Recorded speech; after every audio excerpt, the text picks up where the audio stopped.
And now, Kyle and Steven present another episode of the Go F Yourself podcast. It's Fix. Really? Well, that's embarrassing. The Go Fix Yourself podcast.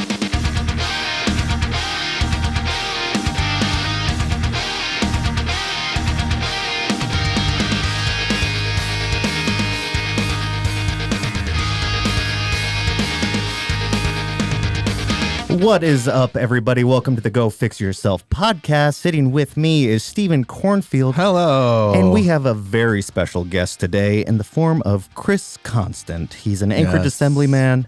How's it going? Doing great. So glad to be here, gentlemen. Thanks for the invite. Thank you for coming, dude. I know. You've been on our list to have on this podcast since the beginning. Well, before we even started doing guests. Yeah. Because like back in the day, like when me and Kyle were brainstorming, we were like, okay, well, we want to have guests on someday. Who do we want to have on? And so we made a list of probably about 20 names, and your name was on that list. It was 5 times. Yeah. Your list was, right up with everybody else.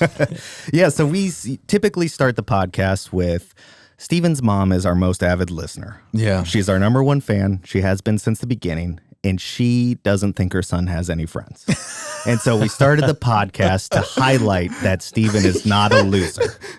And so we basically have the person tell themselves to Carol, who's over in New York, who you are, what you're doing currently, and then we kind of start from the beginning. Where in New York?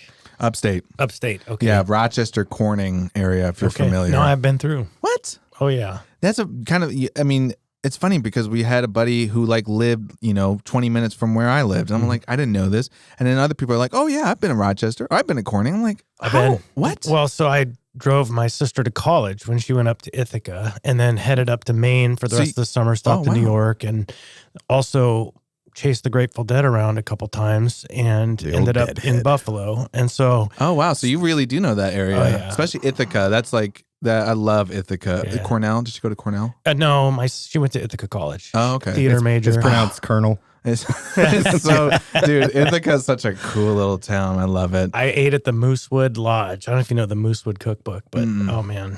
Is it good? Well, it's like old hippie vegetarian cookbook, like the broccoli forest. It's a whole thing. Oh, sign me up, man. I'm a big foodie. Yeah. I'm a big food guy. Okay, so yeah, what do you do now? And we'll get to the nitty-gritty in a minute. Yeah, so right now, this very moment, I'm kind of working 3 jobs and a fraction of a job.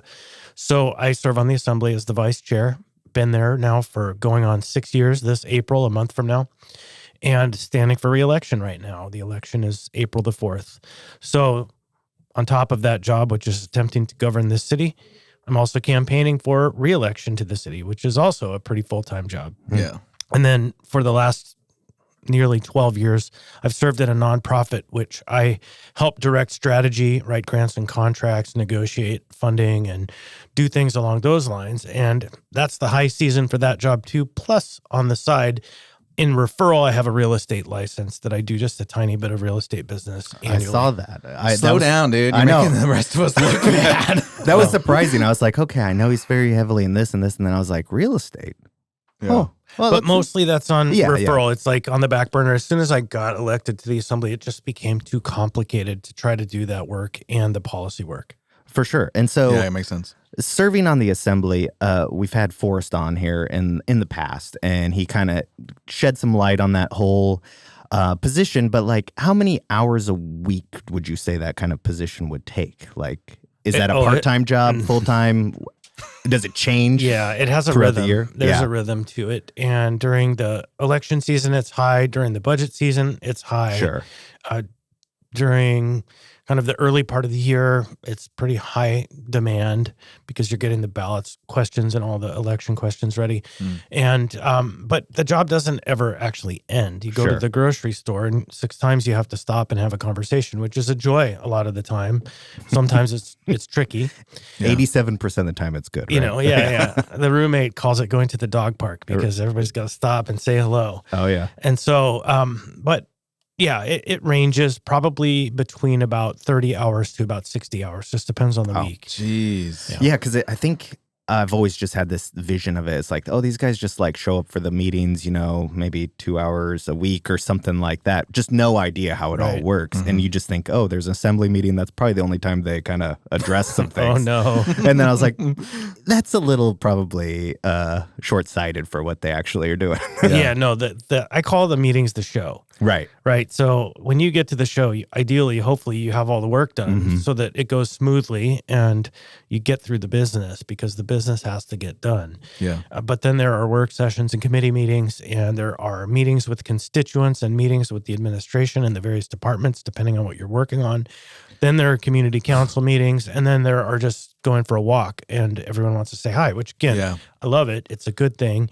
It just takes time. Sure. Yeah. I mean, we saw you out at the Medium Build show, and we were like, oh, Chris, hey, we were just talking about you at What dinner. a great show that was. Oh, that was pretty good. Yeah. I love that. So I have Nick's endorsement, and I'm really grateful. He's going to play an after election party when he's back from his tour. So I'm pretty excited about that. Oh, I love that. That's great. Oh, I want to. We need deets. We need it. You will be invited. Yeah. Ah, yes, I love that.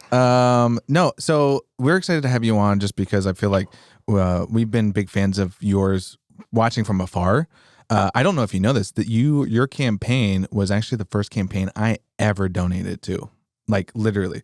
This entire Very life. grateful. Yeah, no, I mean, I was like, I want Chris to succeed. So it's been fun watching you like from afar. And I'm not one for getting into politics. I haven't talked about my politics. I think growing up, I was always like, oh, politics bad. I don't want to talk about it. But I think now I'm starting to embrace that. And I think it's because of guys like you and Forrest and, there's a bunch of other people I could name. But those are the, you're on our podcast now. Forrest was on our podcast a while ago. And just like, I think you guys, I'm just like, ooh, they're cool. Like, I like that. And you guys speak your fucking mind. Yeah. And I love that too. And I'm like, ooh, I like that. And so it's inspiring. And so basically, we're very curious how you got to where you are today. Because, how do you get to like the assembly? Of course, everybody's got a different path along life and, where they are. Yep. But like, how did you get there? Like politics, was that something you've always been interested in, politics? So it's a great question. And I never caught your mom's name. Carol. Hey, Christopher here. Yeah, your son is lovely. And I actually met him when Kyle and his buddy here, they opened Cut and Caliper. Yeah. And they had a great business downtown. And way I was just long ago. in love with that whole thing because it's what Anchorage needs, even still now. Anyhow, I've been trying to tell this guy. it's still in need. Yeah, I like that. Still- I like the little. We still nudge. need good-looking people in our city. Or people who care for themselves. Yeah. Right? People who Yeah. pay attention And to our the products details. made you good-looking. Yeah, so it's it's like just magic. a win-win. That was like So- one of our marketing was like, Do you want to be attractive? like We might be able to help. Yep. a weekend. Yeah. 100% or your money back. Yeah. So let's go back. An aperture on a camera, depending how wide that aperture is or narrow, further you can see. Right. So let's tighten it up a little bit and see far. So I got my real start in policy in high school. I was one of those nerds who didn't go to football or soccer camp. I went to leadership camp. Oh. And I was part of city government, but not elected. I just was kind of in service in the school, helping out in the various projects of the student government. But I went to an organization that was called the California Association of Student Councils. And they were very avant-garde for their time in that they had fought and created a position at the state Board of Education that had a youth voting member on it. And then there were 21 regions in California because it's such a big state.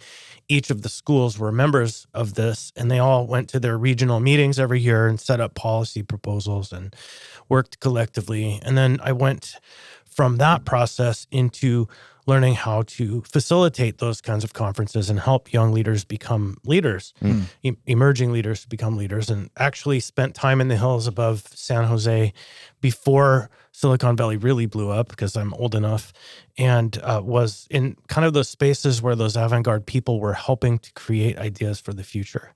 And I started there, I would say. But then I went on a journey. I left school, graduated barely. I was most involved, voted by my my graduating class my junior year. And by my senior year, I'd found Timothy Leary and tuned in, turned on, and dropped out because I just didn't really fit. I was different. I was gay. It was a different world. People were dying. I lived in the city that was directly in the middle of LA and San Francisco, and north of me and south of me, 200 miles every day. There were 50 men dying. It was a scary time. And so I just checked out and went on an adventure and chased the Grateful Dead around the country.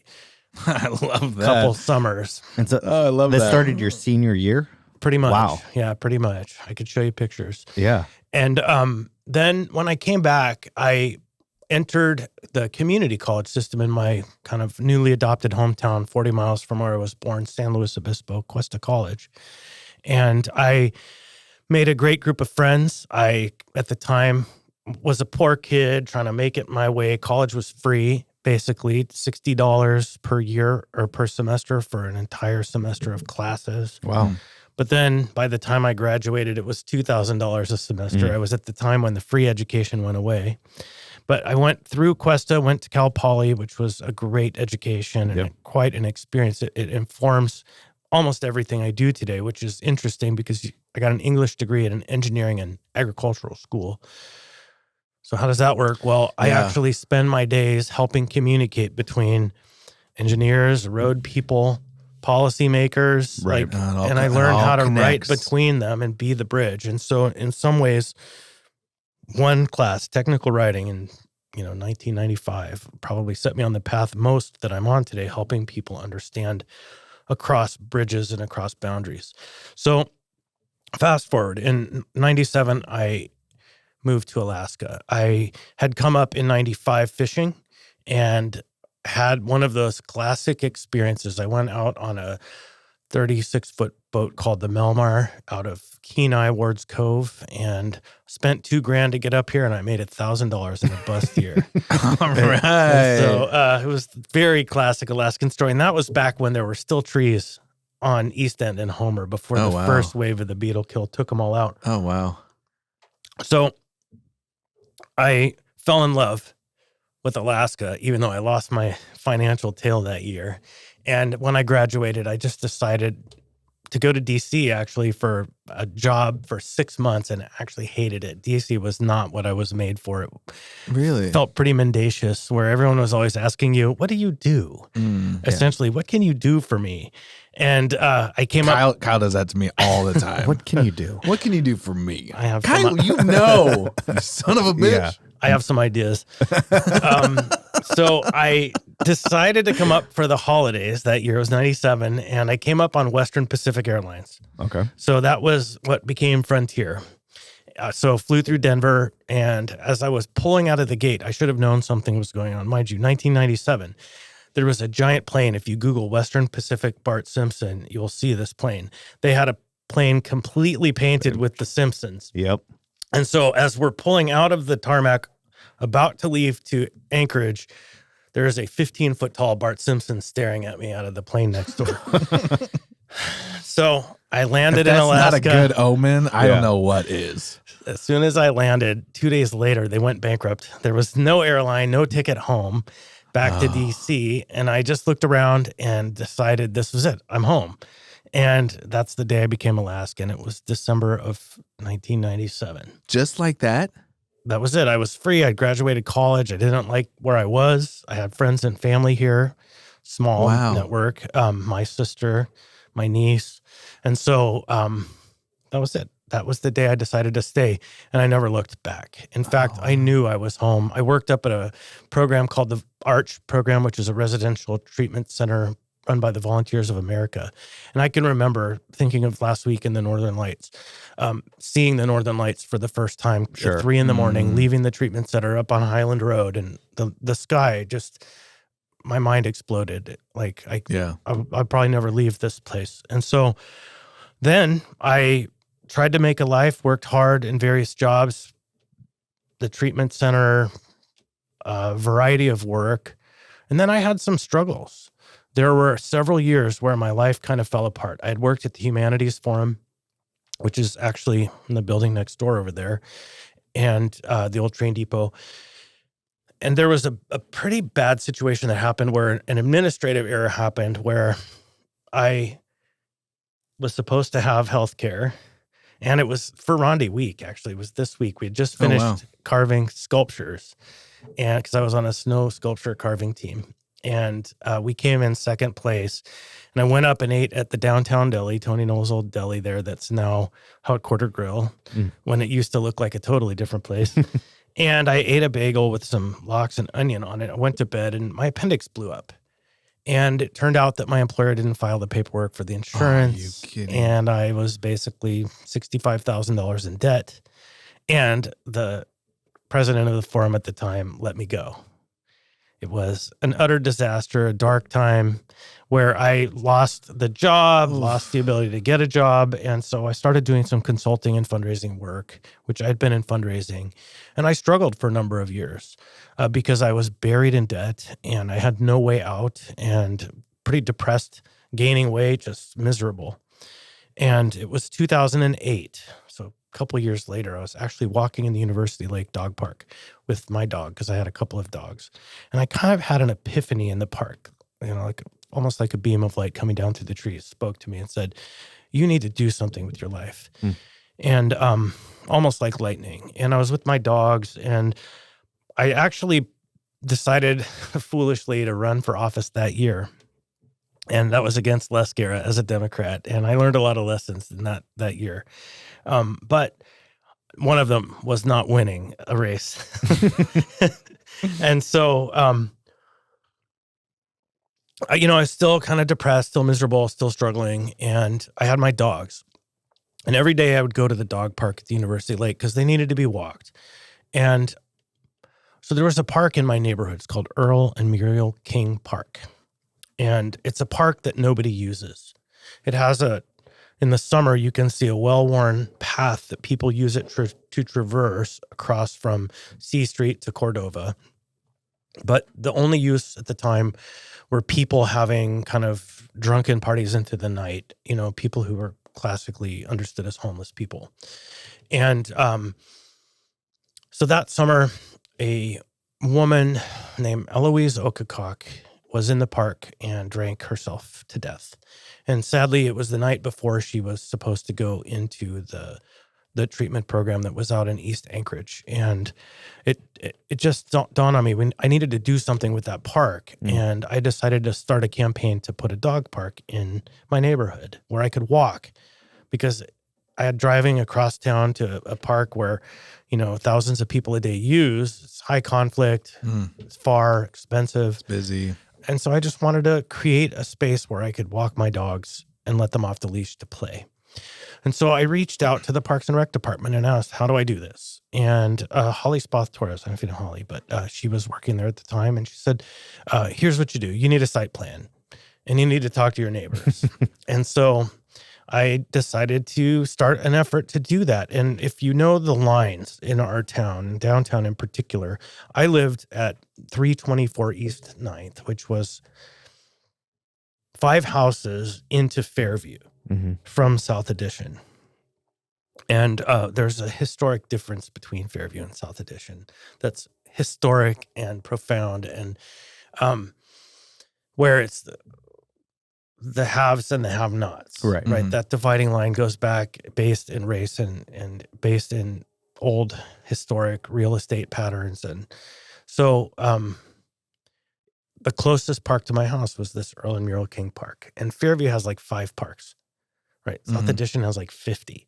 And I love both neighborhoods, so this isn't to besmirch South Addition in any way. But I started to try to change that park's use. And so I had to go to the council. I went to the community council in South Addition. I had to go to the council in Fairview. And the folks in South Addition were divided, 50-50. And this is the first time I ever knocked on doors. Hey, I'm working on this project to turn this park into a dog park. Would you support me? Come to the council on this day. And when I was going to the Fairview council, it was like, these are my people. It felt like home. And in fact, I was able to persuade them to support my cause. But in South Addition, we fought, we brought everyone out, we had the public meeting and made the site plan. I could even share it with you someday. And The vote was like 56 no's to 50 yeses. Now, at the time, I watched them cheat, the people who are the opponents of the project, by counting some people several times. And the woman who was chairing the meeting actually brought a 3-foot-long claw hammer as her gavel. It was quite a thing to witness. Sounds a lot like Anchorage. It was quite a thing to witness. Some good training, right? Yeah. So why wouldn't they want that? Why was there a no to the dog park? So, they hate dogs? There was a wealthy patrician family who lived pretty close to the park. And they decided that they would rather have that park be green space with people using it in the way that they were, which another woman that summer died drinking in that park. Just a tragedy that could have been resolved by bringing a positive use. And so they spun it up that I was an outsider trying to come in and ruin their neighborhood, right? Which is so funny because it's like 5 lots outside across that historic red line. It was an amazing pattern to witness firsthand. Right. And so, but I also realized you don't run a project that has a 50-50 divide through a neighborhood, because in the end, it's not going to solve problems. It's going to create problems. Sure. And so I learned quite a bit there. What I also learned was it's harder to get a dog park in your neighborhood than to win a seat on the assembly. And so that process taught me that my perspective was a little bit skewed, because while I did want an off-leash fenced dog park in my neighborhood I could walk my dog to, which coincidentally now there are several in this town. So the project wasn't a loss, right? It set the table for a number of other projects. But I also realized that we have people dying in our streets. Sure. You know, my mental awareness just became crystal clear that there are bigger issues at stake. And so I had to begin working on that, which is really the issue that brought me to the table of working in my community to try to resolve issues relating to the homelessness that we have just happening in our streets, that people are drinking, people are sleeping, people are dying in our streets, but also that we had a system of extremely bad policy. We had what I had come to believe was almost an apartheid ghetto, but no fences, where we had only one place in this town where homeless people were allowed. And that was around 3rd Avenue at where Beans Cafe and Brother Francis were. And not only was it really the only place we were allowed, we set up white vans to pick people up from all points across town and then drive them there and then leave them there. Drop them off, yeah. And then there was this counter argument to that happened that was, well, of course, that's where the people are, so we should provide the services there. Well, the services are there, so we should put the people there. Until you got to the point where it didn't matter how many people were demanding services in need and vulnerable there, the answer was always more there. And that is actually a cruel and terrible system. It's just a terribly cruel system, because it traps people and it destroys lives of the people who have investments in their lives and families down there. Right. And there's only so much carrying capacity a place has in terms of people wandering through and trauma and potential trouble and all of the things that come with a vulnerable population. And so I set to the task of helping Anchorage to understand that what it was doing was cruel and immoral. And interestingly, if you look, I was elected in 2017 and 2019. My very brave peers set forth a policy that said, from now on, we are going to distribute the services that people need across the community in a way that doesn't singularly impact one neighborhood to the benefit of others, because the people of Fairview were paying a tax that no one else had to pay, and that tax was the deteriorating of their neighborhoods and the suffering and the losses they were experiencing by people who had needs and were camping in the woods and were shopping in their yards effectively for chairs or for whatever. One night I can remember on my block, every propane tank except the one that was chained down was stolen in one night and taken to a camp. And so, and again, that's not to come out against the folks who were camped, because they're literally fighting for suffering and struggling and trying to stay alive. Nothing else to do. Right. Well, trying to eat, trying to be warm. And so it became clear that we needed a wholesale revision of our social service network around homelessness, and the assembly agreed. And we set to providing substantial housing investments. This was kind of at the same time the governor cut funding for shelter services. The mayor at the time declared a homelessness emergency. We reorganized the whole array, and we were preparing to buy hundreds of housing units. And then the pandemic happened. Right. And that whole system got scrambled. And what ended up happening was we created the biggest mass single shelter in the country, which was the Sullivan Arena, which is a conversation that this community is struggling with now. But the Assembly has been very consistent, and this is, thank goodness to them and to the credit of their conscience, that they have kept their eyes on the prize, that we can actually solve the issue of homelessness if we can build housing, secure housing, convert hotels to housing. Because in the end, housing is the end to homelessness. It's the only answer. Shelter is a crisis response. Housing is the way out. Anyhow, so all of that is the long way to say that I find myself in leadership on the Assembly based on a life of experience, the desire to help my dog, meeting all of my neighbors, going to high school with the people that I did. And that's how I got my start in politics. Man, I was going to say, there's so much to unpack. I know. I want to go back. I wrote some notes down because I like to keep notes as we're talking about.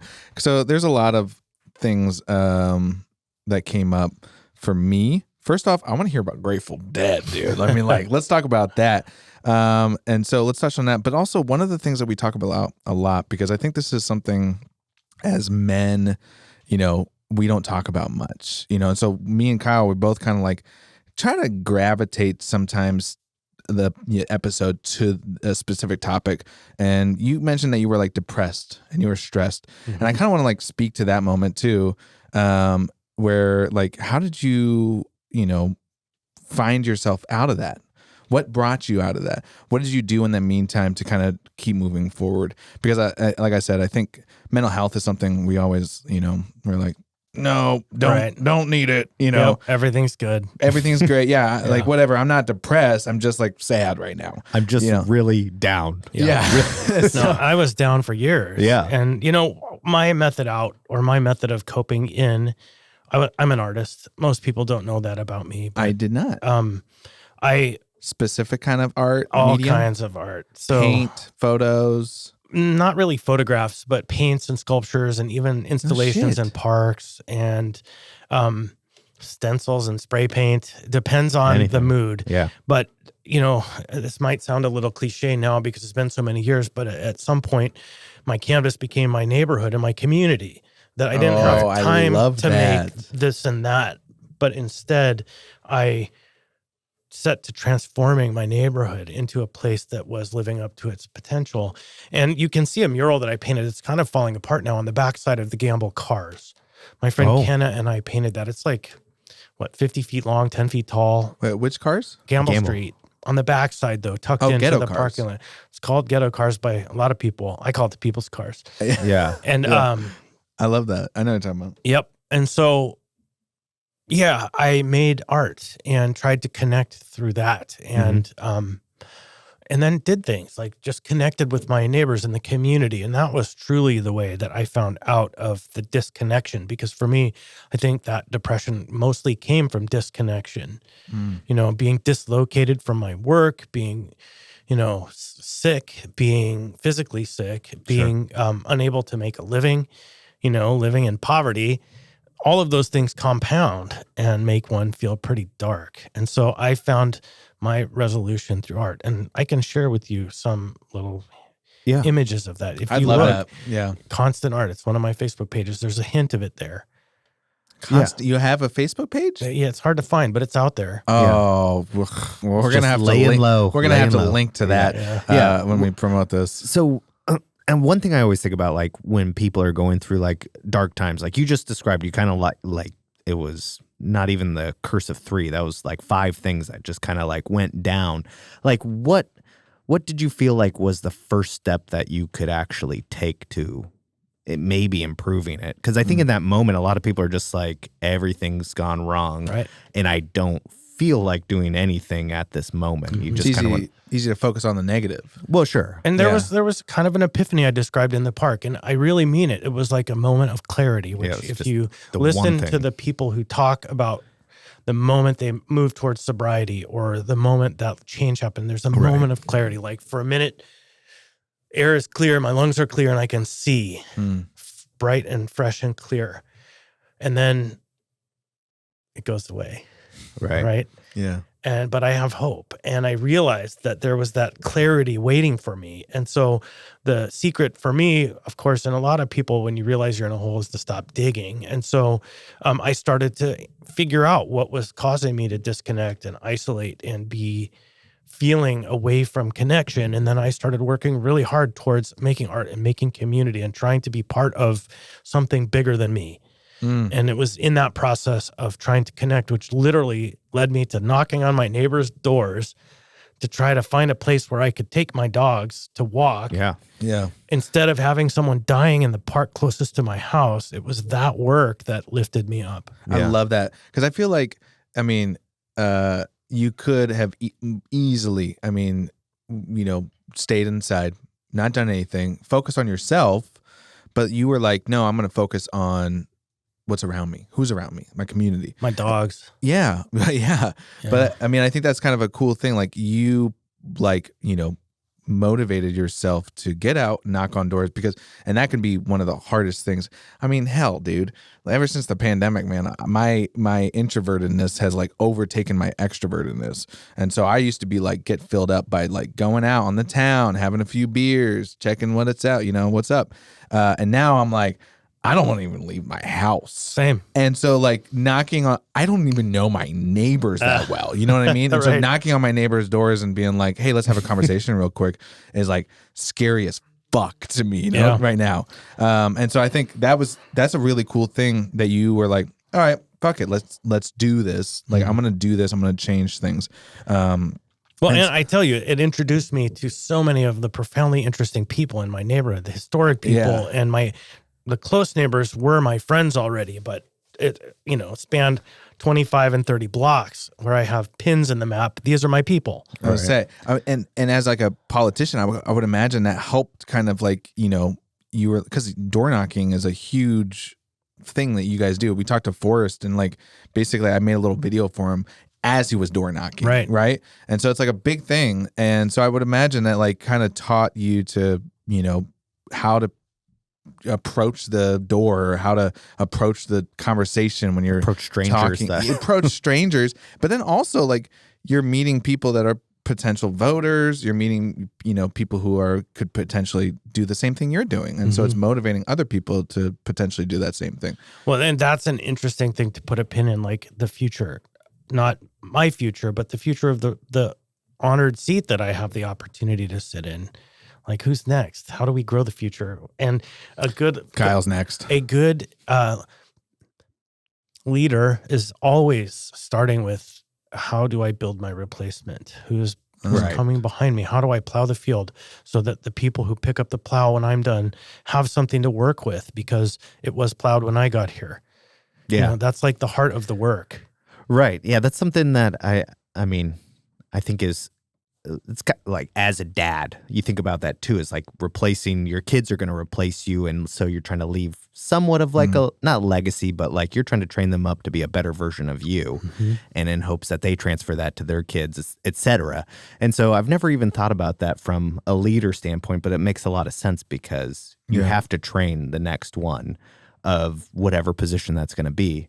And that's interesting. And it's a whole community and a whole field, right? It's not beyond the role, the job, whatever. But yes, that's the work. That's what we're here to do. Yeah.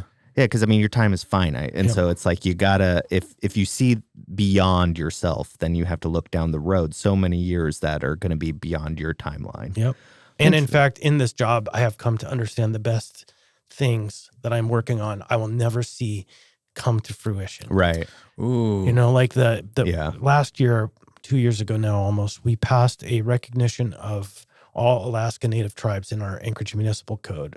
And we did that before the state. Like, we led the state to that process where they recognize the sovereignty of the sovereign people of this land that are here first and the stewards of this land. And I believe that the true fruit of that recognition will happen much later. Much later, because we've been on a trajectory with the Native people of our land for 300 to 400 years. Yeah. And we're turning a wheel that is so big and profoundly anyhow, it's profoundly inspiring to think about, but it's past our lives. There is a lot of stuff. I mean, my wife is very vocal about this, stuff on social media. So we talk about it a lot.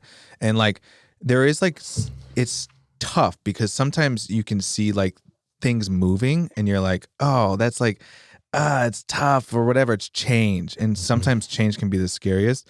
But we were talking about this recently, which is funny that you just mentioned it. But it's like, literally, we're like, in 20, 30 years, our kids, their kids, like, they hopefully won't have to deal with some of the shit that we're dealing with.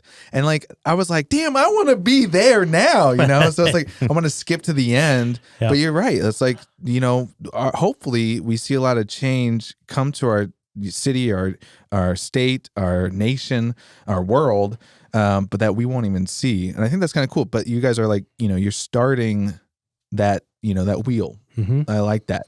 I like that visual. I'm a very visual learner. And so starting that wheel where it's like, it can be tough at first and like getting people on board, but then like over time it gets, greased up and then like it starts to move a little faster and a little faster. Yeah. And I love that. I love that look. That's the heart of this work because, we do pass a budget every year, but those of us who are in it, I think for the right causes, are always asking ourselves, how are our investments today going to affect the world, our community, the children, the adults that come from those children for generations? Because we just get so focused on the end of our nose, we can't see this whole beautiful, terrifying world we live in. Yeah, I think with my very, very short stint in politics, one thing that was like pounded into me was that all politics is local politics. Yes. And essentially, everybody's always obsessed with like presidential elections and like how it's changing the world and the world's going to go downhill because a Republican got nominated or a Democrat. And it's like,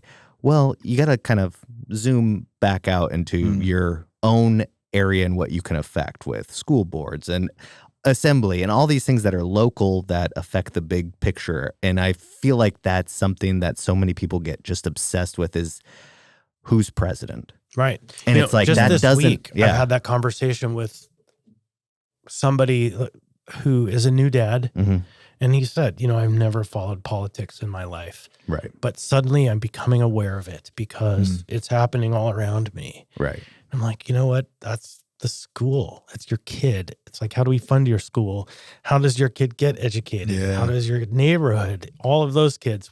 This happens because of your local government. Right. And because of the taxes we're willing to pay to fund our schools, right? And that, I think, is the path for most people to care.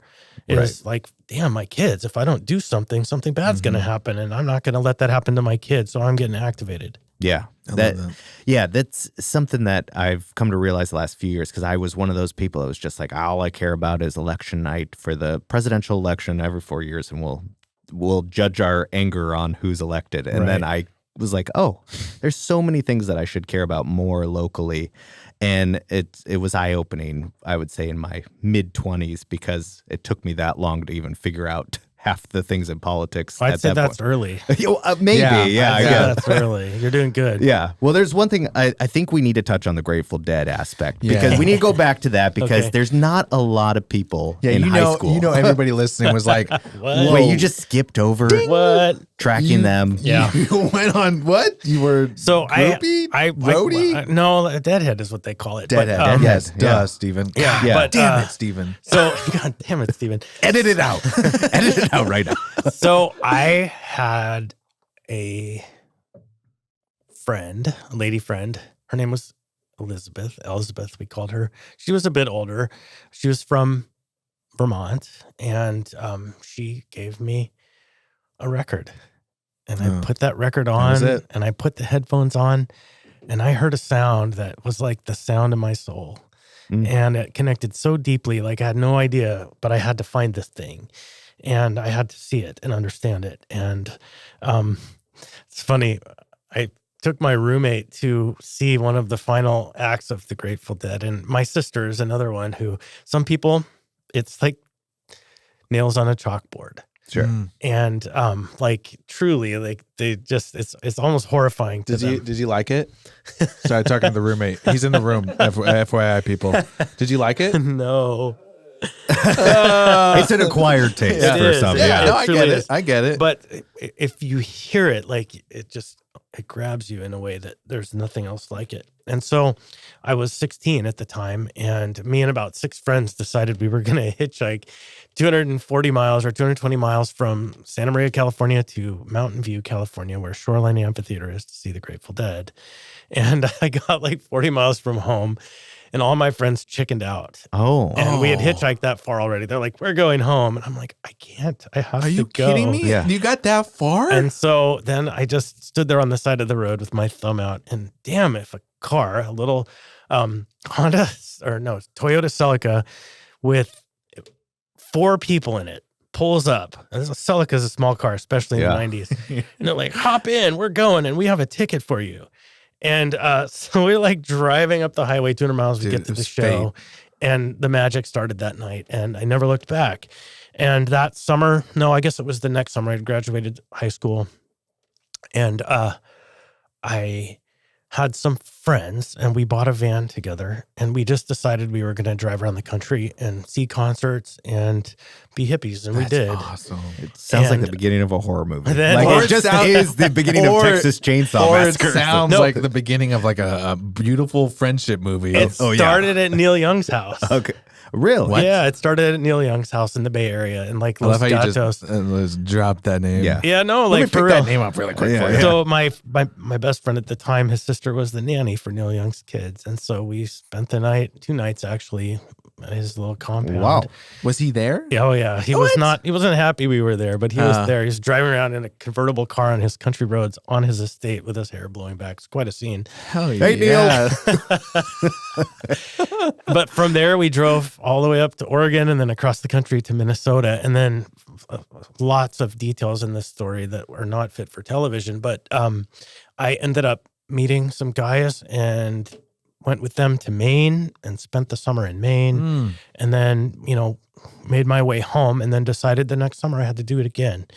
And it just was a love affair of friends and people and music and big, wild circus of life. So instead of summer camp, you were just hanging out with Grateful Dead camp. Grateful Dead. I hitchhiked across the country with no job and no money as a poor kid and Damn. proved to myself that I could survive and thrive, and made it across and worked and had fun and made friends and still have friends from that time, and made it home and realized that it didn't matter what the circumstances were, I could survive and have a good time. And Hell yeah. that was between 16 and 18? 17 and 19. Yeah, Wow, 17 and man. Damn. It's like I try to think back to being that young, and I did not.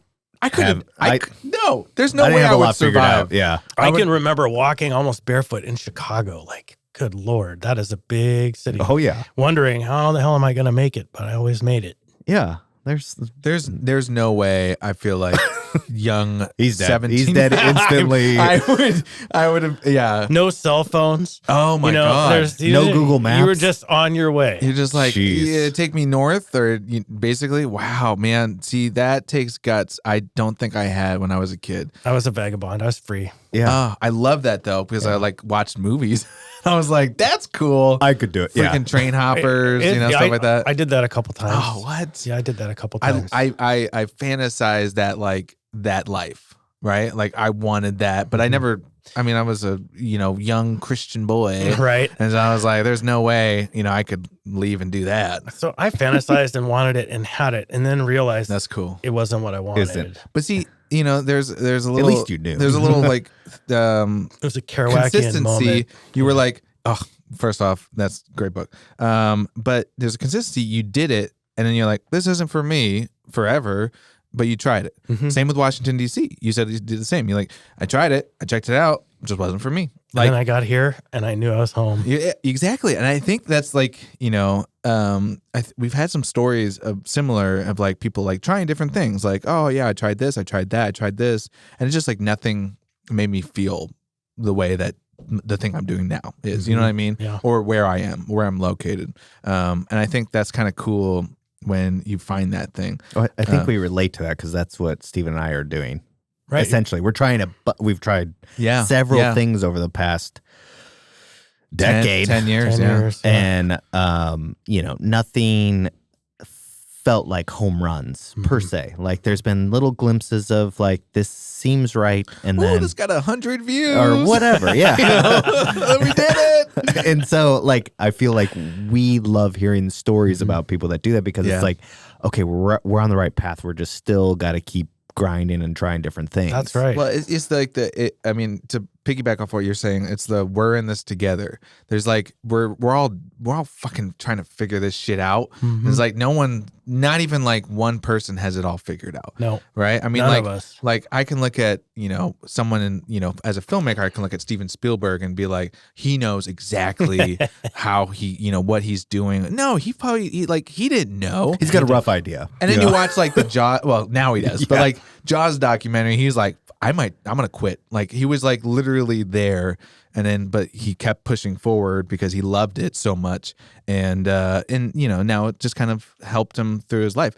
So I don't want to talk about Steven Spielberg. I want to talk about you. Well, that moment, that time, it was literally finding a way to thrive in chaos, right? Utter chaos, relinquishing control. The starfish that lets go of the rock to survive because the tide is going out. The starfish that stays on the rock dries out. And I just went on this wild and crazy adventure, which is, I think about a lot in the last 3 years because the moment that Anchorage went through and the world went through, it was a great unhitching of norms. And we saw chaos and we saw hatred and bigotry and we saw sickness and death and we saw government power. We saw all of these things happening.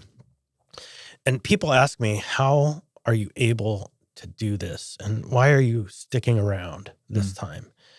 And I laugh because in some ways, all of those wild things that I did that were existential and terrifying and liberating and fulfilling made it so that this moment was manageable. Right. And that through all of the chaos that was thrown my way and our way over the last 3 years, I just find that I'm made for this moment. I love that. Right. That's where I find that power, is from that place that I was and all of those journeys that I went on, all that chaos. Yeah. That's, I mean, it kind of like almost calloused you for what you're going to experience later in your life too with that. Because that whole thing that went down with COVID and the assembly, and we talked to Forrest briefly about this, but I feel like you were one of the ones that got a lot of flack during that time too. Yeah. And can you kind of walk through just like what happened essentially in those meetings and like why were people coming after you? Yeah. That was wild, dude. Yeah. That was real wild. No, it was Watching that from the outside in, I was tremendous. like, fucking wild, dude. Right. No, and I'm super glad that we're really making our way through it and finding ourselves on the other side for the most part. Right. So it depends on where in the story you pick up what happened. When Bill Falsey stood up in front of the city and said, we have an emergency and it's a national emergency. And this is what we've been told. And he said, if we underreact, it's very likely that your neighbors will die. And if we overreact or react appropriately, it's likely that people will say, did we even need to react at all? Mm-hmm. Yep. That was the beginning of a very intense conversation that happened over the last 3 years. And somebody asked me at a candidate forum roundtable with the chamber last week, somebody who I think was a fan of Dave Bronson, would you respond the same way now, knowing what you know, looking back? And my response, which I don't think she was very happy with it, was, yes, I would.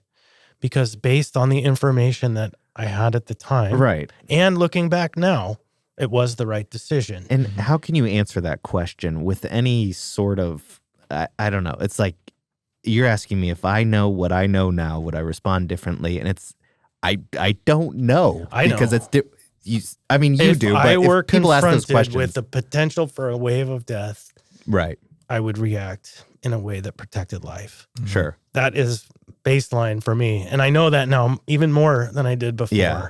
And so that's where it started. And then, I don't know if you remember that AK for AK concert that we broadcast. Yeah. So that was my concert. I organized that. I pulled it together. I worked with Showdown. They produced it. And Showdown hired me to do a little video. Nice. for it. So yeah, I worked on it. I helped him when raise I say the money. worked on it. Yeah. I had fun. Yeah, no, it was fun, right? It was amazing. It was like go out at sunset while everybody's filming and then just like get behind the scenes stuff. It was amazing. Yeah, it was gorgeous. Right? And that was right here in May, just after what we thought was the end of the pandemic, right? And it was the first time people got to connect. It's like May 2020? May 1, 2020. It was filmed April 28th. Yep. Right? And so there was so much hope and optimism right at that time. Yeah. And again, art is an amazing vehicle to bring light to dark times, right? It was just a perfect example of it. And that's in that, going back to this idea that I made my community my art. That was the only thing I could think of to do. And, you know, Ray and Helen and I just pulled that thing together somehow. It was amazing.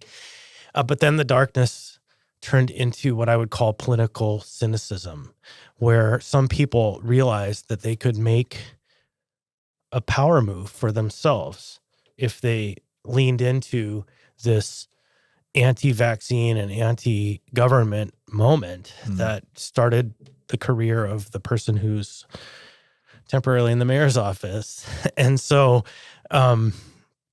it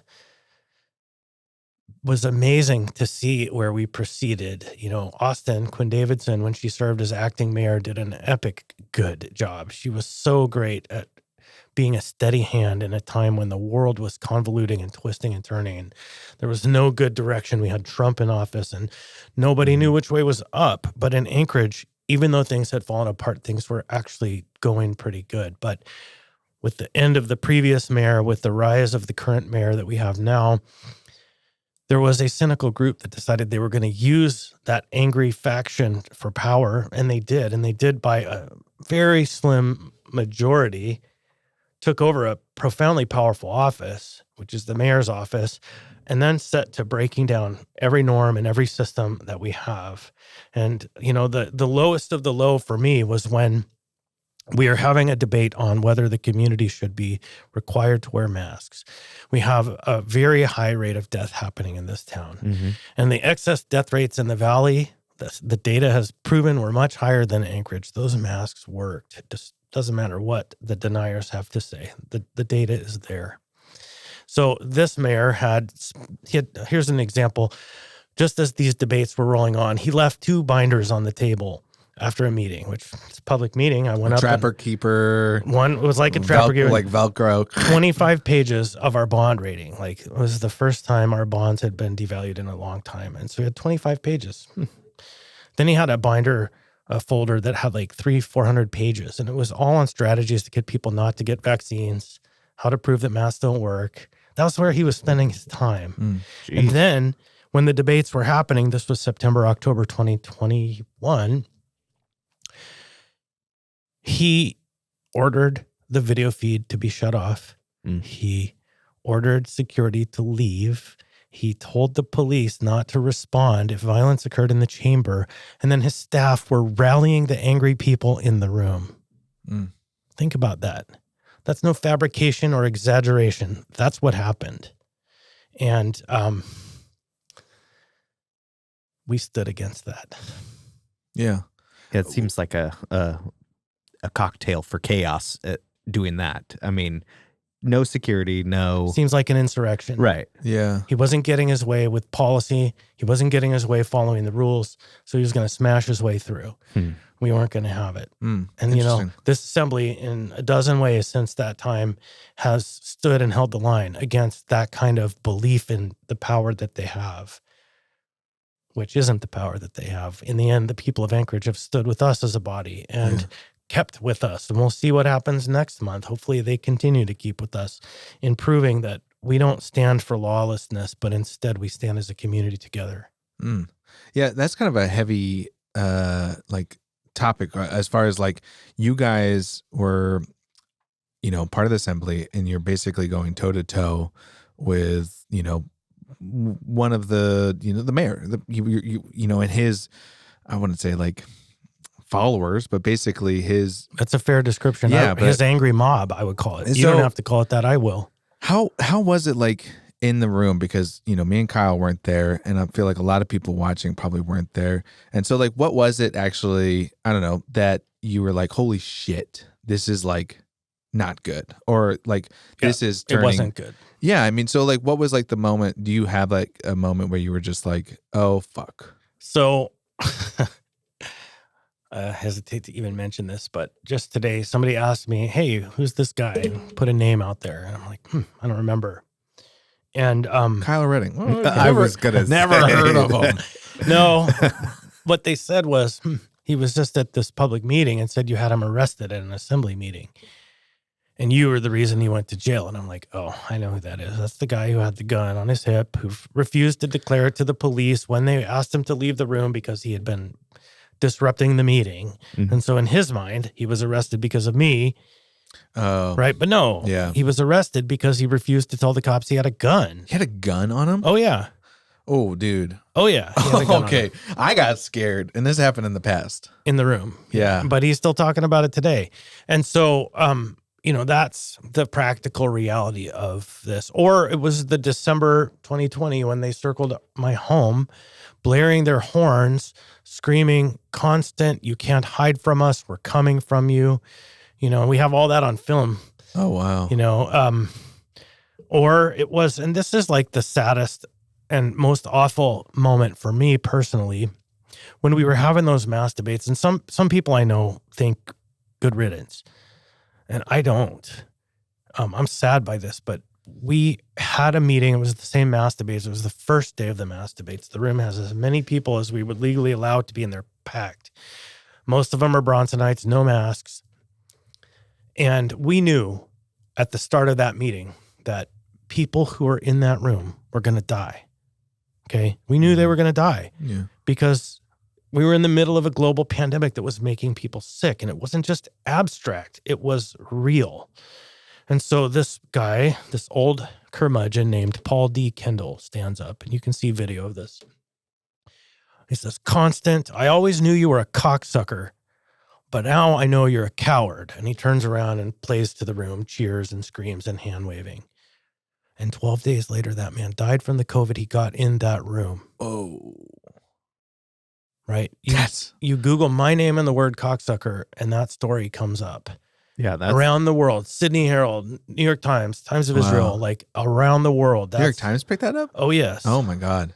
We had the most unusual experience in the pandemic in the country. We didn't have the most critical incidents. Like there were places where people got killed. So those were more extreme. But as a whole, our experience, if you ask law enforcement, if you talk to the national organizations, our experience was unusual. Is that because we were just so like divided on masks or no masks? And isolated and dark. And I mean, just so many reasons. Yeah. Is there a part of you that I remember that whole thing just going on, and it was just like every day it's a discussion about who's right, who's wrong. Is there part of you that tries to almost empathize with the other side on their kind of thoughts, be like, why do they think this way, or why? I mean, I don't think there's any excuse for surrounding your house and threatening you, but there's a reason these people feel obviously incredibly validated. Well, they feel threatened for some reason. I mean, fear. If you told me I was going to go to somebody's house and threaten them, it would have to be something quite drastic that I would feel the need to do that. Kyle's done it to my house. Yeah, well, but a couple You times. probably had it coming. yeah, it's more like, Steven, you're the best. No, it's never. So, like, what? You got to put yourself in their mind sometimes to try to figure out what they're thinking. After 3 years, it became really clear. You had people who were manipulable. Right. And you had people that were willing to manipulate them for power. Yeah. Really, I boil it very much down to that. And there was a lot of money to be made in this time as well. I mean, there's, blogs, there's all sorts of things that fired up that certain people were able revenue. to, well, right, that capitalized on, and I think made a very good chunk of change over this period of time. Mm-hmm. And it's like, it is sad. Some of those places were the places that had the scariest death threats of them all that we received. You know, like I generated a very strong relationship with law enforcement because of that experience, because Sure. I had to share with them, hey, this is what they said today. I don't know if it's actionable, but you guys should know. In fact, there was one time when my neighbor comes up to me and walking my dog, and she says, hey, why did you put a camera on the tree in front of your house pointed at your door? And I'm like, what are you talking about? Yeah. And take me there. And so she walks me to a tree No where there's fucking way. game camera, a camouflage game camera pointed at my door. In that equation, my roommate and I are the game. Yeah. Oh my God. Mhm. Keep tabs on you. Something. Yeah. Yeah. So that game camera definitely came down, and so did my trips to the range go up, Right. you know? Yeah. That makes sense. I mean, no, that's the thing. What is it like with all this stuff, like negative, people surrounding your house, the game camera, death threats. What is it that keeps you at it? Right. Keeps you fighting? It gets back to Putting this. still the toe to toe, I'm on a mission. Yeah. And I was made for this moment. That's all I can come back to is like, I realized that this is the moment that I was born to be in. And I'm not going to turn away from tyrants. I'm not going to turn away from lies. I'm going to confront them. And, my peers, the reason I was able to get through it was my peers. Sure. And, there's a little bit of sadness that I have going into April. No matter what happens in the election, 5 new members, right? And so that means we have a new assembly coming. And the people who I've bonded with through the traumas and tragedies of the last 3 years, we're breaking up. It's the Fellowship of the Ring, right? Right. Yeah. The fellowship is about to break up. And it's very sad. Like, there have been tears already among us as members. Like, it's just sad. But also, it's good, because what I look forward to is the day we have a post-pandemic government, which is the day there's no longer this mayor in office, and the day that I'm off the body in 3 years, hopefully. Right? At that point, everyone who's on the body will have started after, won't be part of it. People, I talk with friends in the military, and they joke at me that there are wartime generals and there are peacetime generals, and that it's time for peacetime leadership to begin. Right. And I actually look forward to that happening. And I see it in the new members coming forward who are like, yeah, why are we talking about this stuff? Let's actually talk about what's important to our governance, which is like making our neighborhoods safer, more walkable, making sure that our schools can have buses that can get there, and our roads are plowed and our sidewalks are working. Let's get back to that struggle, because that's the work, right? And I have a hat that I joke when the mayor was first inaugurated. I got him one, and myself one, and Suzanne one, and his wife one. It said, make Anchorage boring again. And I don't mean Anchorage as a city and its people and life. Life should be exciting, but our government should be boring. Right. It shouldn't be exciting. And I just pray for and look forward to the day when people are like, oh, the assembly, how quaint. Yeah. Yeah. It's not boring. not the best show in town, you know? Yeah. That's what they say. Like, a good marriage is usually boring. Right. There's not a lot of drama. And I'm trying to live that each day. I'm a super fan of boring. Who knew? That's my middle name is boring. So Should we tell your wife that? Listen, Kyle's on the podcast. Kyle's really thinks you're boring. He really wants to have a boring life with you. I don't know. It's just boring is beautiful. I have come to learn. Yeah. I don't need excitement. I make the excitement get on the back of a mountain bike, or, hit the trails, or see a moose or a bear. Yeah. It shouldn't be your government. Yeah. It should just work quietly in the background, like your computer or your dishwasher. Do you find yourself having trouble having like normal conversations with people in general? Because in the back of your head, it seems like you're very driven by like making your community better and all these issues that you want to tackle. So if somebody's like, oh, my back hurts. What else hurts is the community when we don't, it's never like that. I find it's challenging. I have become less social, right? And it's not like a form of depression. I'm quite in a good space. I'm happy, and my life is filled with love and good people and support and good dogs and neighbors and fitness. But I don't crave to go out. I don't crave to go find anything. If it's a nice day out and I can go on my mountain bike again, I will. But I no longer go out looking. And when people come in, I embrace them mostly. Sometimes it's like, I got to go. But I don't actually go out all that much because it's like going to work, right? And for me, being at home, peaceful with a small group of friends, 5, 6 people. Last night, Cards Against Humanity is with the neighbors I worked out with, and that was an exciting night for me, just enough. I don't need to go out to a booming place. In fact, I'm old enough, heard enough concerts in my life, a little hard of hearing. Yeah. Right. And so when I get in a loud, crowded room, I can't hear the conversation. It's like, let's go outside so we can talk. Right. Because this does nothing. I'm like staring at lights and, not having a conversation. Let's get out of here. Right. What did you say? Yeah. Let's go. Yeah. And so in some ways, I'm just happy to have my simple life. It's beautiful. And the work is demanding, though. I'm at City Hall 3 days, 4 days a week, late night meetings, a couple nights a week, sometimes at least twice a month minimum, late, until midnight. And midnight's late now. Hey, that's late for me. Bro, midnight is late for me. Right.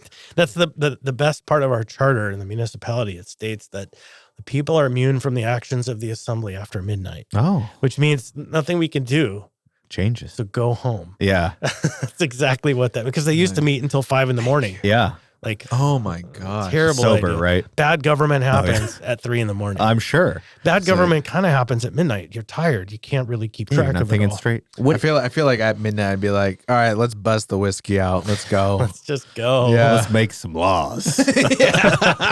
I don't know if I want Kyle on the assembly. I am not Just- supposed to be a No, politician. people are immune at midnight. It's Yeah. Yeah. 11:59. Hurry up, guys. Hurry. Wise. Yeah. How much would you say that, like, do you have a pretty good sleep schedule? Are you a good sleeper? I You don't awful? sleep. You Yeah, know? I don't. Okay. So I actually have a tracker. It's called a Whoop. Oh, yeah. Kyle whooped was it. whooped. Yeah, Whooping. And it tells me I get 70% of the sleep I need, and like consistently 70%. But I'm not tired from that. I wake up. Alert. Yeah, like, okay, it's time to go. And what I also have learned as I've gotten older is bedtime is more important than Then wake up. Wake up, because you're going to wake up when you do. The thing you can control is when you go to bed. Sure. But I'm also a night person. And I know. So I've always heard it's the opposite. Is you same. should go to bed. You can fluctuate on going to bed, but you should always wake up at the same time. How do you control when you wake up? Alarm. I have no alarm. Oh, well, they made those a few years back. I don't need one. I just wake You just up. wake up. What time do you wake up? It depends on the day, 5:30 to 6:30. Yeah. Oh my God. Just You're waking up early early. bird. It sucks. I would Is it love just to like be asleep. Something in your brain, and you're just like, oh, It's there it is. Time. What's trending on Twitter now? You So know? actually what I do, I was going to say, do you check your phone first thing when you wake up? Yeah, I'll look and see if anything blew up. But my real ritual is I just sit on the sofa, see my beautiful dog, and drink coffee with the quiet. Yes. It's like just the quiet house, quiet everything, and no TV, no computer, just drinking coffee and being chill. It's literally how I start every day. Oh, I love that. That's like my morning too. I'm like, I try to wake up at 7, but that sometimes turns into 8, sometimes 7 turns into p.m. 9, Yeah. 7 p.m. But yeah, it's just the same thing. Like sit there with my dog, cup of coffee, and just quiet. That's it. No music. Yeah. No, like I Nope, don't nothing. want like nothing. I just want quiet. I experienced this the other day because I'm definitely, I'll get in modes where I just need silence, and like my stepson's always like, how can you just not have music or TV on or something? I'm like, because I like to think. I just want to take silence and think about, problems I have or how to solve it. But the tables got turned on me the other day when I got home from a trip. I got into an Uber, and the guy had nothing, no music, didn't say a word to me, and it was awkwardly silent for about 15 minutes. I was like, oh, this must be what he's talking about. Because I was like, the weather's crazy, right? Oh, how like I just could tides not have stand like being in pure silence with a stranger, Right. at least, Yeah. because that was a little different for me. But I was like, oh, this must be why kids hate it, because it's awkward. Well, I like the chaos and the noise and the music, but I need to start my day on a solid foundation. yeah. Of just peace. Yeah. You get a workout in pretty regularly, you're saying? Almost every day, but usually not in the morning. Tomorrow morning I will, but if I'm going to work out in the morning, it has to be scheduled the night before. I have neighbors with a gym in their garage. Oh, that's And awesome. That's actually how I survived the pandemic. Oh. Is all the shutdowns in the world. I had a couple of neighbors who they're a couple, and they were my bubble. my roommate, them. I didn't even see my sister who lives in town, but they were. And so 5 days a week, I would go into their gym, and he's a former CrossFit trainer and super fit, and she's a coach too. And they just trained me to how to take care of myself. And I'm more fit now than I've ever been. Hell yeah. Yeah. Stronger, fitter, healthier, happier. Well, I think that's super important for like when I look at somebody that I want to represent me or the city. It's like I want people that care about their bodies, their Themselves. their mental health. Like I want somebody that I'm trying to be like as our leaders, not somebody that's maybe the complete opposite. And I don't know when that started, but you know, you're leading people and giving them maybe an example to be like. And so you care about your fitness and your sleep and all these things to hopefully bring out the best of you. Right, to be ready when the moment demands. Yeah, and it's like I think more people need to think like that because I could tell you when I've had a workout, when I have sweat, if I have a big day and I have had a chance to work out before, I am sharper, more ready, for sure. able and up to the challenge of the day. And that happens a lot. Right. Because I have really good people. And again, when the pandemic started, I didn't have that. Mm-hmm. I was much softer all around. Yeah. And we just, like a religious practice, every day spent a little bit of time. And now it's surprising, like on some of the activities we do, I'm the strongest one in the room, which is very surprising. Cool. And Time under tension, just right, going. it's just keeping it up and consistent time under tension. And I can remember working out in the garage, and there's 2 sides to the garage. Now there's even more. It's a long story, but he would open the door so we could work out in the fresh air. And I would be like, can we close the door here and open the door here? You know, close the door on the left, which lines up with the workout, but it also lines up with the street. Open the one that doesn't line up with the street because I'm scared that people are going to come shoot me. Oh, wow. You know, like literally I had to reorganize my life in such a way that it's the feng shui idea where you don't provide an avenue for trouble to find you. You know, I had to actually get to that level of Caution. crime prevention through environmental design. Yeah. Anyhow, so damn, you know, but together we got through it. Now doors open, ready to go. For sure. Even like living that and like having to think that shit, which sucks. It really sucks that it came to that, like that, you know, whatever side you're on, that sucks. Like that someone is like scared for their life, that they're like literally thinking like, this is a line of sight. I have to close this door to open this door. That's a really like shitty place to be as a town living and in as Anchorage. a person. And that sucks. So as a Anchorage citizen, I speak on behalf of all Anchorage. We apologize. It's an honor of my life to do this work. Yeah. You know, it's been an incredible honor. Think about it. The fight we've put up with, we have saved lives. Despite what you hear some people say, tyrants and all of this, waving their yellow stars at us, thinking they're telling us we're being the tyrants. No, The yellow star shit, that was shocking. That was my like, holy fuck, this has got on the hand. I mean, because like, you know, I told my dad that, you know, we come from Jewish descent too. So it's like we have some, you know, history, and I don't know what that history is, but we have history with these yellow stars. And so I told him that. He's like, and he's not on my side. Well, he kind of is. I think he listens, so we can say hi. But I think he's kind of in the middle now. Right. But he used to be, you know, very right. And so when I told him that, you know, he doesn't swear, but he said, holy motherfucker. Yeah. No, he didn't say it. But like, he was just shocked. He was just like basically in disbelief. Like, what? Why is that even a thing? Right. Like, what? Like he was dumbfounded. I can tell you, sitting there in that room at the focus of that conversation, I was also dumbfounded. Yeah. And I never in my life imagined I would see that moment. And there it was. Right. Insane. There it was. Insane to me that even happened. But again, getting back to the main point there, it's that being in this position, my neighbor's sending me back hopefully next month. It's been an honor of my life that I was able to be in a position to hold the line and to save lives, like at every turn, despite the wild rhetoric that comes from those blogs and the people who post in the comment sections there. Yeah.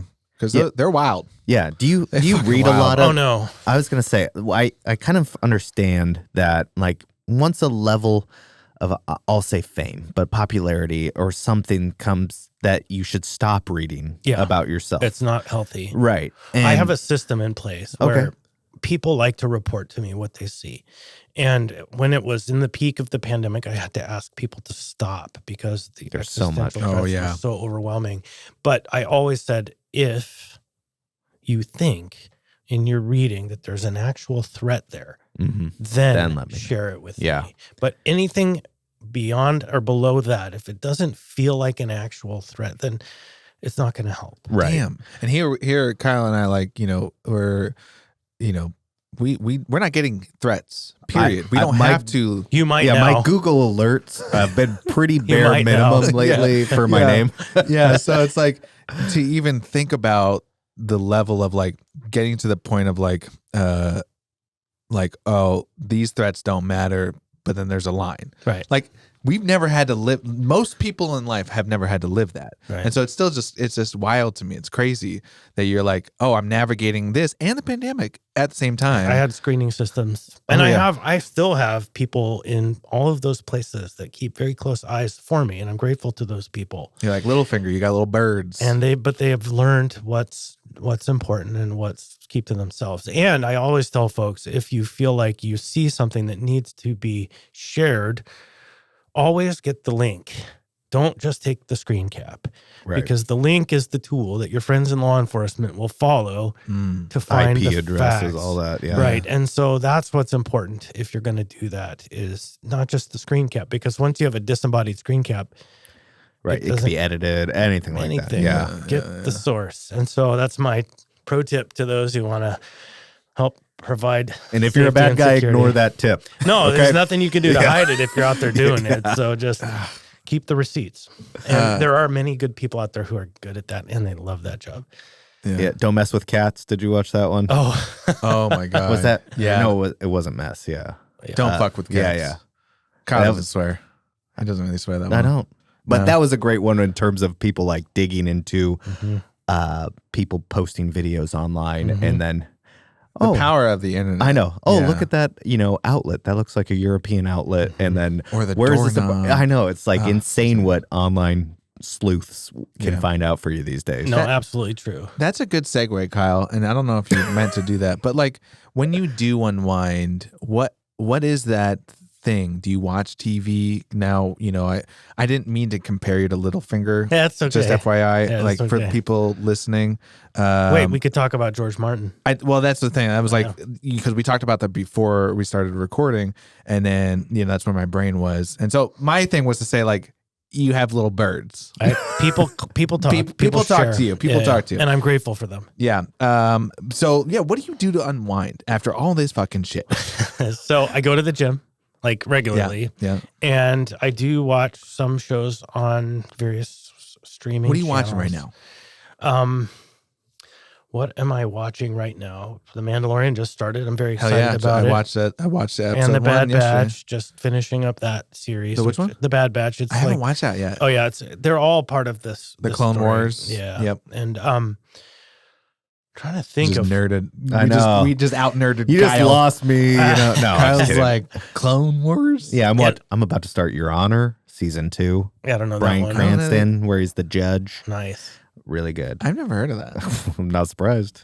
We're I guess nerd shit is where I'm at. True crimes for me. Mandalorian, I do some Marvel. of that. Yeah. I do some of that. Yeah. Just as I warned you before the show, as soon as I try to think about these things, it just slips right out of my brain. That's okay. I have pretty diverse and interesting tastes. I don't know. I watch a lot. Yeah. And, I also am a fan of cannabis. And so I'm not a big drinker. Right. I think maybe one person in this town has seen me drunk. One. And nobody else. What? And so it's funny. Ditto. Yeah. Me too. But for me, it's like an aperitif at the end of the day at home. Yeah. It's just, or not aperitif, digestif, I guess. Yeah. And I walk my dog. I read, I watch some shows, and I hang out with my neighbors and lift heavy weights. I was gonna say, do you feel like your brain is kind of at, like, I think you even said this beforehand, but like kind of at capacity to some extent, because I go through periods where I just feel like I can't fit any new stuff in, and then, you know, a week later stuff will calm down. I'm like, okay, now I'm ready to consume some more media or books or whatever. But there's been points where I'm like, I can't even, I'm overstimulated. Like, right. So the assembly keeps you on a very steady diet of information. Yeah. And it's rigorous, it's frequent, and it's demanding. And before I came on the assembly, I had 20/20 vision. And now I have to have glasses to read because I've read so much in the last 6 years. I'm always reading that and trying to process what's going on and trying to square the circle challenges of all of these problems we have in this city. How to tackle issues of homelessness. How are we going to rebuild this port right here? How are we going to figure out how to undo the road policies that have created neighborhoods of poverty in our town that are isolated islands that shouldn't be like that, you know, people just throw away in their minds, but people actually live there. How are we going to solve these problems that are the problems of our day? And so every week or every 2 weeks, we go through this cycle in the policy work where you have to read and be ready to discuss all of these issues. Dude, that's why I could never do it. Yeah. There will be like, even today, Guys, I didn't read a thing. I'm just going to be up front. well, I mean, I was just reading my book today, and Some people do that. Oh, that's what I was going to ask you. Sorry. Well, no, it's okay, but I'm just saying, like, there's times where I'll like read 2 pages, and then I'll be like, I was fucking thinking about dinner the whole goddamn 2 pages, so I need to go back and read the 2 pages. So reading for my job, never happened. Can we do like a substitute, like a where we come in for a day? someone We'll make be a on the video? assembly. I I'll would watch be a happy video. to have you guys come shadow for a day. Yeah. Oh, that would actually be fun. Yeah, where you could Could we- see the work, you could see what the process. We can make a little video about it. Oh, Yeah. that's actually not a bad That idea. would be fun. I think Guys, I didn't read a thing. By the way, somebody's going to have to fill me in on everything. Stephen Cornfield here. Just wanted to say, Ready to did not go. read shit. Didn't So- read shit. Yeah. yeah, there are those people, you know, but they're rooted. They're just sitting there. Yeah. You know, it happens. And In everybody fact, knows they are. there is a member who recently moved to Juneau who, you know, they used to get a binder and paper, like, and the binder would We're not gonna say names. never Never get a be crease. opened, Yeah. right? Yeah. And so never once, like there were weeks after weeks after weeks where the only inputs were those that came from someone else saying, do this or do that, Yeah. as opposed to doing the work. And the Oh, work is interesting. understanding the question and being prepared to respond and having an opinion based on your own power of reason, as opposed to the political opinion of somebody who's coming with a ideological pursuit. Right. Yeah, I was going to say, how long would it take for you to realize? But I mean, everybody probably knows who's done the work and not done the work. Right. Well, and when you have a good team, that's like why this assembly was successful, is there's one fuel that really is the best fuel of them all for making policy, and that's trust. Oh, And so, I was going to say revenge. yeah, no. No. It might be fuel is satisfying. I see I'm in a room full of Sith. No, it's trust. Yeah. And so, like, there are more issues than you could master in one of those binders. And so you have people who are subject matter experts, and you trust their judgment, and you ask them your questions.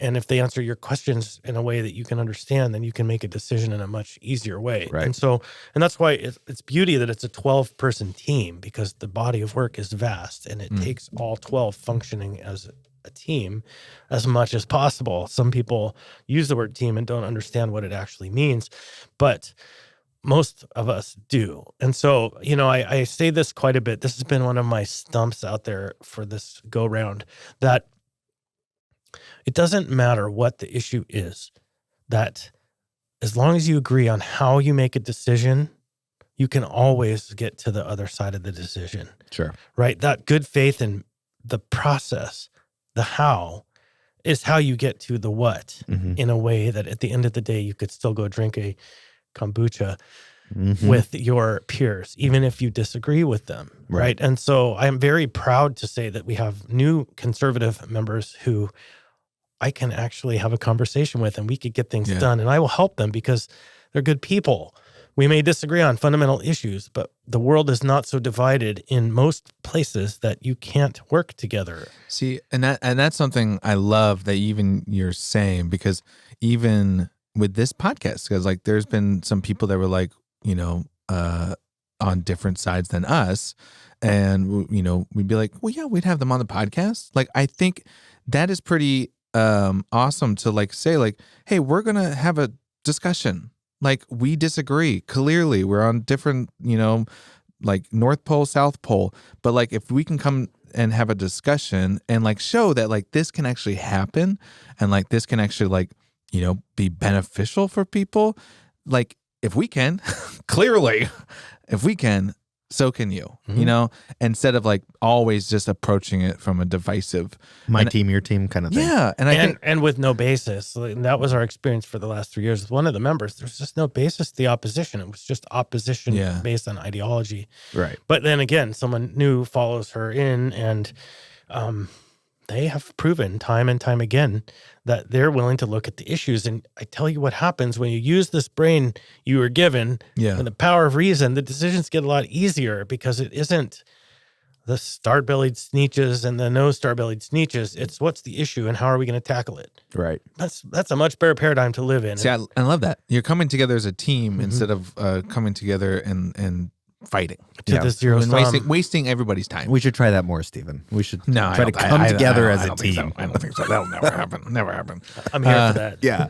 Anyway, well, so we always wrap this up by saying, kind of like asking the question, like, what's next for you? I mean, so of course you got a re-election coming up, but further down the road, right? Assuming I'm reelected. Yeah. Well, 36 months from now, what am I going to be up to? Yeah. And there are two conversations that I'm in. Neither of them are really financially the best ideas in terms of, generating and storing wealth. But in terms CrossFit of coach. Yeah, no, damn, that's not it.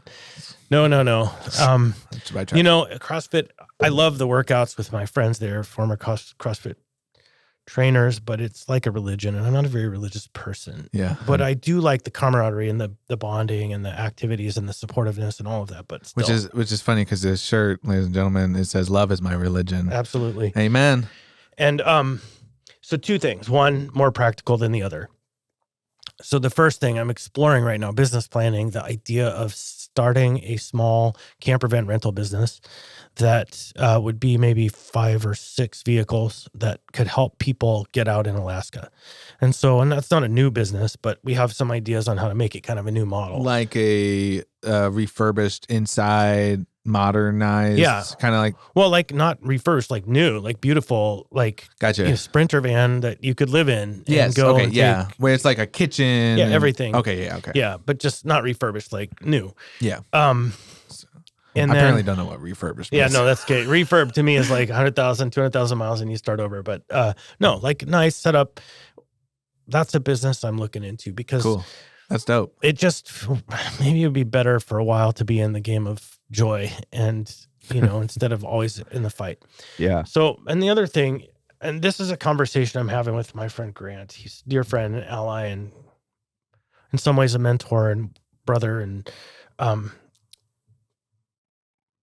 he's from Hawaii, lived here for a long time. And both of us have conversations a lot about what's breaking down in our society and how people are losing the ability to build bridges and talk to each other across lines that are seeming to become more and more concrete and divided instead of how they should be, which is kind of figuring out how to get over those hurdles and find some sense of unity.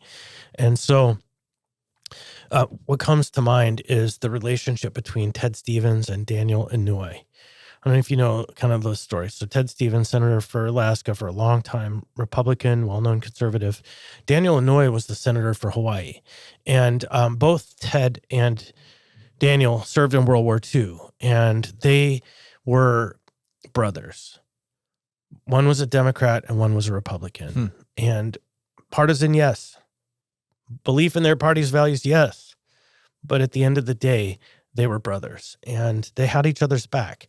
And so in that time when Ted was the Alaska senator and Daniel was Hawaii senator, it didn't matter who was in power in Washington, because whenever there was a switch, they had each other's back. Alaska always had a senator in power, and Hawaii always had a senator in power. And so the conversation we're talking about is some kind of a national conversation about how to reestablish brotherhood, sisterhood, ability to work together across lines and have each other's backs when we might have differences of opinions that are profoundly different. And so the idea there is to explore some kind of a conversation nationally that helps to build those bridges. What is that? When you say build a conversation nationally, what does that look like? What do you mean? That's the thing that we're sorting through right now. Part of it will be fundraising. It will be a foundation of some kind to actually get messages out there. It could be dialogues across the country. It could be finding the most polarized people in the most polarized places and try and find ways to build bridges and see if you could think about a reality show for becoming friends. I was going to say like a dating app for matching two people together. Who are willing. And there are conversations like that happening, right? But to put it in a framework of political policy, it's a different thing. And so, but we don't know. And that's why it's more abstract and less concrete and measurable at this point than the idea of the RV business. But practically, I'm not sure. 36 months is like tomorrow, but it's a long time as well. Right. And my current challenge is to ensure on April the 4th at 8 p.m., more of my neighbors say yes to me than my opponent. And once that happens, then that conversation begins. But also, as I said earlier, I have another duty, and that is to help identify and train one or more potential replacements for me, and that they're out there. Yeah. And it's chance we'll have someone will fill that role with or without interference. But still, I have a duty, I think, to be building for the future. Yeah. I love that. And I think that's a great way kind of to end it on the podcast, because I think you're very future focused. Now, you're also very present focused. But I mean, as far as like you're thinking already several steps ahead. How is this going to affect us in the long run? There's that old saying about living the dream. Some of us have to dream the dream. Yeah. It's true. I'm always living the dream. That's what I say. Yeah, I get that. And then you got to build it. Yeah. Yeah. Well, that's the thing that takes the work, I guess. Yeah. Yeah. I feel like the execution. But hey, man, well, thank you for coming on. We appreciate you. I know it's late, and I know, this is a little different, so we appreciate you he's a night owl. He's gonna wake up here in about 7 hours. Yeah.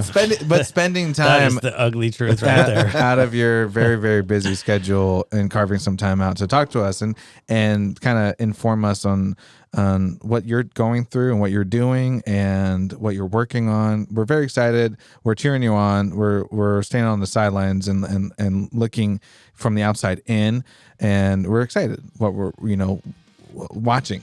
And what you're doing. And so thank you for coming on, man. We really appreciate it.